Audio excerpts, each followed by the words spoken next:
Hey guys, Kapper here. It's November 27th and I'm here at Back 40 Tractor and I'll be picking up the new MD-144 12-foot Bushwhacker.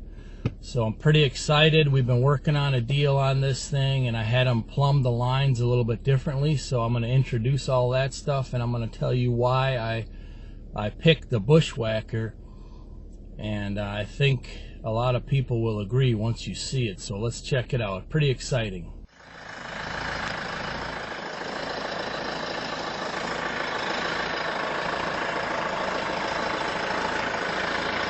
Man, that's a beauty.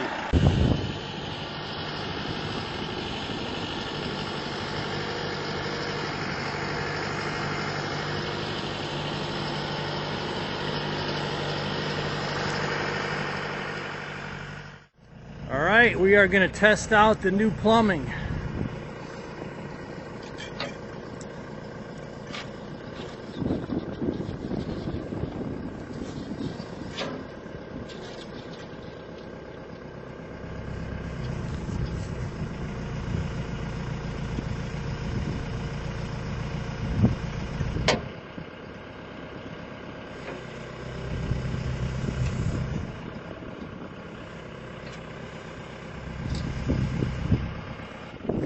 So like for a really steep ditch on one side,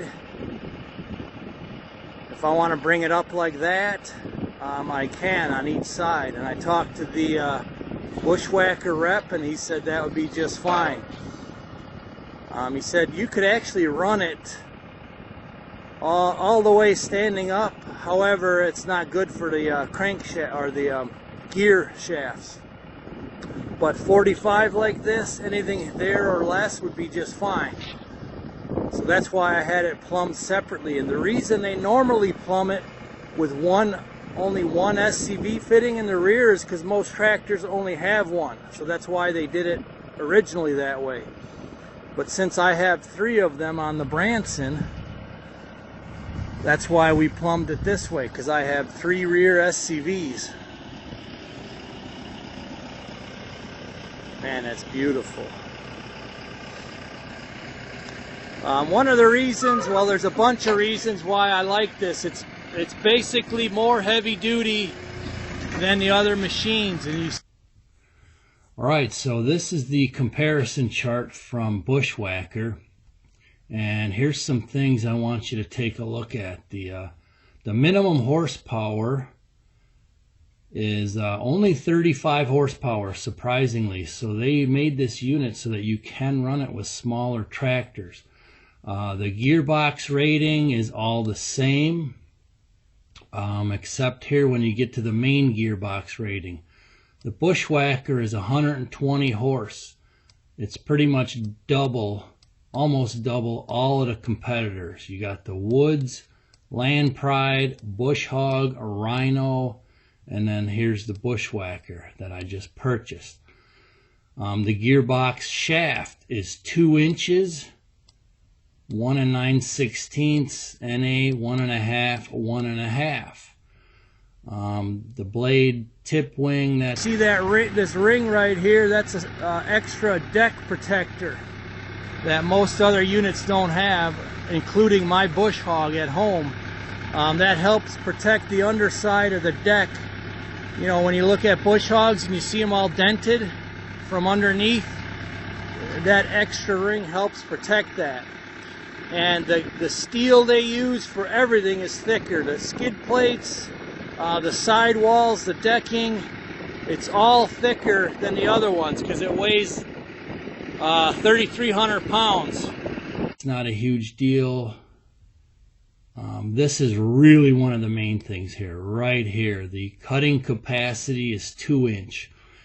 Everything else is 1.5 inch. And I'm going to believe by looking at it up close that this 2 inch is really more like 3 inch because it is heavy duty. Now I just covered this up, but the drive line size is a Cat 5. And none of these other ones are a Cat 5. The wing driveline size, again, it's a Cat 4, and everything else here is Cat 3. The cutting height, not a huge deal, but you could see here that everything is much heavier duty. So let's go on to page 2 here.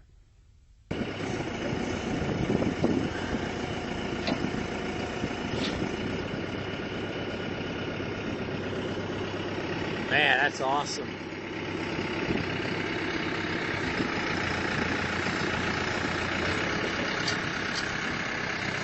And so I'm waiting. They also make it where it lifts extra tall, which you could see how high you get. So I'm waiting on my 2 aircraft tires that are going to go here so that I could transport it on the highway with my pickup truck. I don't have a trailer big enough for both of them. Very nice.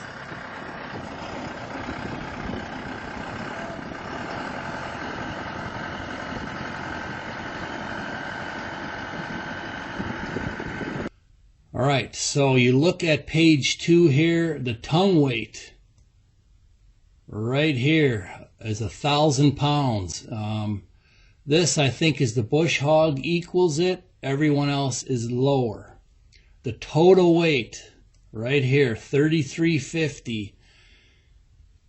The bush hog is about the same, and the other 3 competitors are significantly lower. All right, the sideband steel is thicker than any of them. 3/8 of an inch here. You got quarter, less than a quarter, and 7 gauge. I'm not sure how the 7 gauge compares, but the Bushwhacker is heavier on all of the steel components in there. Warranties are the same, deck height, none of that stuff's really that important. Stump jumper, it has a heavy duty stump jumper. That's pretty much a must-have in my book. And let's see, the hinge rods, that's heavier duty. Overall length and width, that's not a huge deal. The hydraulics are, let's see, 4x8. There's something with the hydraulics that I read. It's a heavier duty system, but I can't find it here. So anyways, the long and the short of it is it specs out. It's much heavier duty than the competitors. Now, these are apple to apple.